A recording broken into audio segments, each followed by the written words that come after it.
ટકા થાય. તને ખબર છે આપણે 70થી 80% વસ્તુ વિદેશી વાપરીએ છીએ.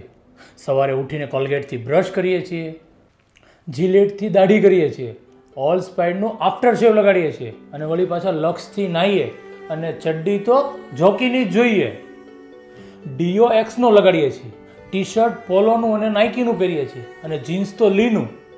નાસ્તામાં મેગી, કોફીમાં નેસ કોફી અને ખિસ્સામાં પાછો એપલ અને સેમસંગનો મોબાઈલ અને ચશ્મા તો પાછા રેબનના જ જોઈએ.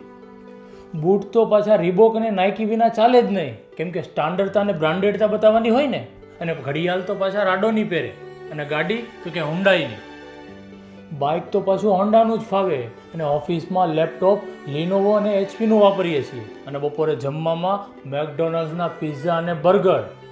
આખો દિવસ પેપ્સી અને કોક પીએ છીએ અને રાતે ઘરે જતી વખતે બાળકો માટે લેઝની વેફર લેતા જઈએ છીએ અને રાતે સૂતી વખતે બ્લેક લેબલની ચુસ્કી લેતા લેતા પાછા વિચાર કરે કે આ ડોલર સામે રૂપિયો કેમ નીચો પડતો જાય છે ને દેશમાં મોંઘવારી અને ગરીબી કેમ વધતી જાય છે.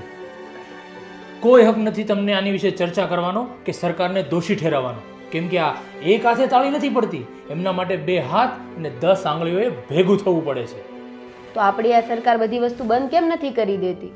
અને વિદેશની વસ્તુ ભારતમાં આવશે તો લોકો ખરીદવાના જ છે ને. જેમ વિદેશી કંપનીઓ ભારતમાં આવીને વેપાર કરે છે ને, એમ ભારતની કંપનીઓ પણ વિદેશમાં જઈને વેપાર કરે છે. એટલે સરકારના હાથ બંધાયેલા છે. એ વિદેશી કંપનીઓને બેન નથી કરી શકતી. જો આવું કરે ને તો વિદેશી લોકો પણ આપણી કંપનીને બેન કરી શકે છે. એટલે હવે આ મિશન આપણે સૌ ભારતીયોએ સાથે ભેગા મળીને ઉપાડવાનું છે.